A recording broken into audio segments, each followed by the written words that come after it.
મિત્રો બધાને મારા ખાસ રામ રામ અને મારા જાસનોડા નવા અને જૂના વાસના એક યુવા સરપંચ અને આમ કહેવાય તો મારા નાના ભાઈ શ્રી સુરેશભાઈ ચૌધરી સાથે મારો આમ ગણો તો વર્ષો નાતો ના કહેવાય પણ મારો એક કુટુંબી નાતો કહેવાય. પણ મારા ઘણા બધા એવા દર્શક મિત્રોનું એક સપનું હતું કે સુરેશભાઈએ ખાસ કરીને જાસનોડામાં તો દિલ જીતેલું જ છે. નાના મોટાનો કોઈને એવું નથી ગણ્યું કે આ મોટો કે આ નાનો, પણ બધાને એક સમાન ગણેલા જ છે. પણ મારો એક પ્રશ્ન હતો ને અમુક મારા ભાઈબંધોનો પણ પ્રશ્ન હતો કે આપણે સરપંચશ્રી તરીકે તો ઓળખીએ છીએ, પણ સરપંચશ્રીનો વર્ષો જૂનો કન્ટ્રાક્શનથી સંબંધ બંધાયેલો છે, કન્ટ્રાક્શનથી એમનો ધંધો જોડાયેલો છે.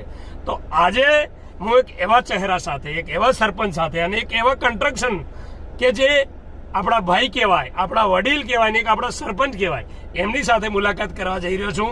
તો મિત્રો આ મારી સાથે હાજર છે આપણા સરપંચ શ્રી સુરેશભાઈ ચૌધરી અને અને એમની સાથે આજે હું પ્રશ્ન કરીશ અને સચોટ જવાબ આપશે.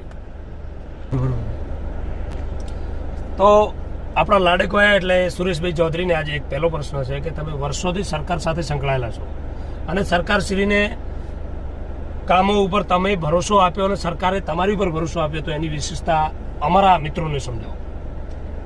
દેવરાજભાઈ, જે અત્યારના પાણી પુરવઠાના જે કામો ચાલી રહ્યા છે આપણા ડીએનસી ઇન્ફ્રાટેક પ્રાઇવેટ લિમિટેડ કંપનીનું, જ્યાં હું વર્ષોથી એમની કંપની સાથે જોડાયેલો છું. બરોબર. અને મારી કંપની વર્ષોથી સરકારી યોજનાના જ કામ કરે છે.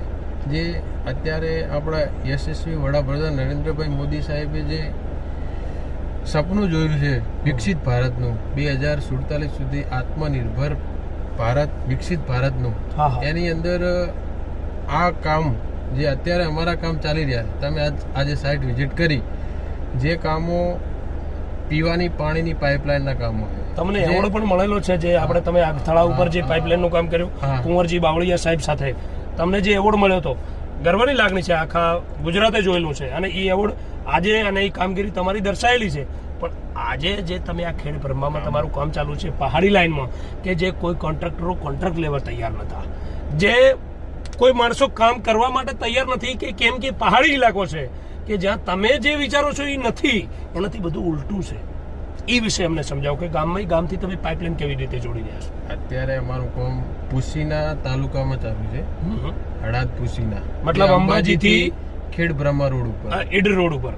તો અમે એ અમારી યોજના ધરોઈ ડેમ છે, ધરોઈ ડેમ, ત્યાંથી પીવાનું પાણી ધરોઈ ડેમ માંથી પાણી ઉપાડી અને પુસીના તાલુકા અને હળાદ તાલુકાના જે ગામડા છે 60